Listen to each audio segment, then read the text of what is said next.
Hi everyone! In this video, we're going to explore Grigora's free tool, Heading Structure Extractor.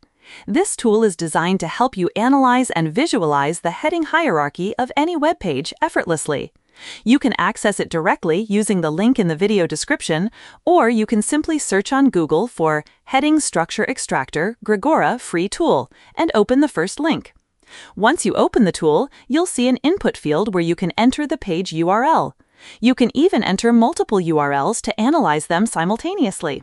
Simply paste your URL into the input field and click the Extract Structure button. The tool will instantly analyze the page and generate a structural report for you. You will see a breakdown including the counts of H1, H2, and H3 tags. You can then expand these results to visualize and deeply understand the content hierarchy of the page.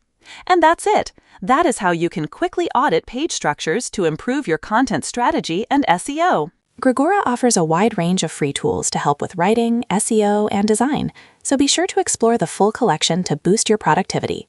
See you in the next tutorial.